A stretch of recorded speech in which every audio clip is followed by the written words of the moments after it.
Sem profesor Danica Rutar Pavlič in delujem na katedri za družinsko medicino in pa tudi imam vsak dan ambulanto tukaj na Brezovici pri Ljubljani. Zgodilo se nam je že, da je prišla ena starejša gospa in je rekla, napišite mi tisti obrazec. Rekla sem, kateri obrazec? Saj veste, o čem govorimo zadnje čase. Sem rekla, gospa, ne vem, mislite morda, da vas ne oživljajo, če bi bilo kaj nujnega. Rekla, ne ta obrazec, on je obrazec o evtanaziji. Sem rekla, gospa, tega pa zdaj še ni, veste, zdaj bo še referendum. No, potem pa greva malo v globino in pravim, gospa, kako da ste si zamislila zdaj to? Je rekla, to sem si zamislila za naprej. Ne za zdaj, ampak za enkrat, ko bom toliko delač. Sem rekla, na podlagi česa pa vas to tako prizadene, da bi se za naprej tako odločila. Je rekla, veste, enkrat sem bila na nujni pomoči na urgenci in malo sem že opešala, ampak še vedno sem sicer samostojna. No in potem bila sem zelo bolna takrat, je rekla, in morala sem ležati. No in tam na hodniku sem ležala, potem me je pa tiščalo na vodo. In nekdo me je odpeljal potem na stranišče, no naslednjič so pa rekli, ne, zdaj vam bomo dali pa kar plenico. Tisti plenici, da je ležala kar do jutra in potem je bila vsa premočena, mokra, sicer zelo urejena gospa in je rekla, no, takole pa izgleda umiranje in takole pa jaz ne bom preživljala svojih dni na koncu. In pravzaprav se je zaradi tega slabega občutka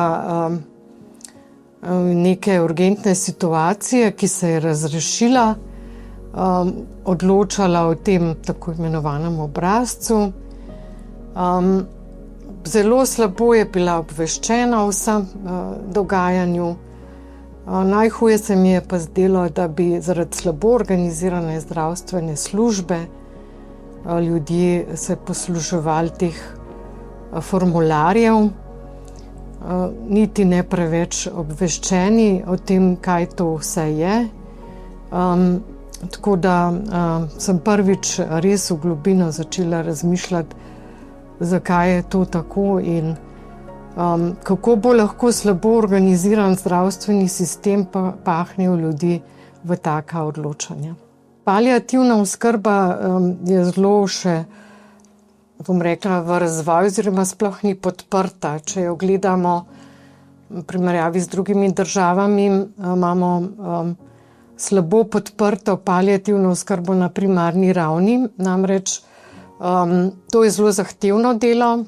Sama delam hišne obiske, pišem sestavo elastomernih črpalk.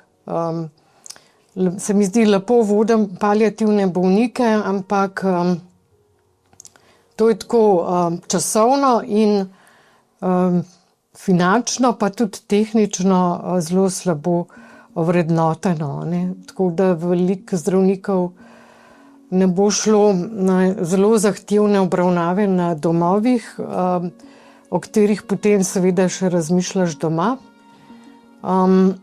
Tudi telefonski posveti v družinski medicini sploh niso finančno ovrednoteni.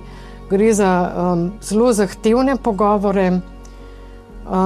Če se ukvarja z njimi, seveda dovoliš svojcem, bližnjim, da te tudi pokličajo, pač to delamo, bom rekla, za božji lon, ampak to je tudi tisto, kar ne spodbudi mladih, da bi potem v najširšem smislu zagrizali v to paliativo, ker ni organizacijsko podprta. Paliativa ni organizacijsko podprta na primarni ravni, niti v domovih za starejše občane. Je pa zelo zahtevna. Vsekakor nosiš te obiske domov. Če dam samo primer, mi potem obiščemo tudi žalujoče svojce, po smrti bolnika, pa tega nimamo kam zavesti. Smo imeli online sestanek z Evropsko mrežo za paliativno oskrbo na primarni ravni in sem povedala, da bomo govorili o tem. So vsi rekli, z Irske, z Škotske, tudi z Avstralije so bili povezani zdravniki.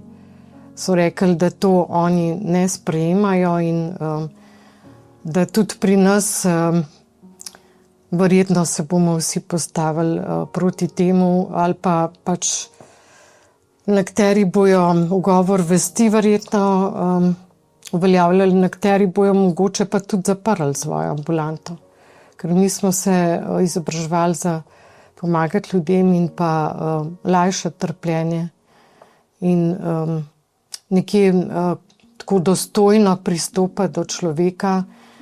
Sama sem pa že na začetku povedala, da bo slaba organiziranost zdravstvenega sistema verjetno koga pahnila v odločanje za drugačen zaključek življenja.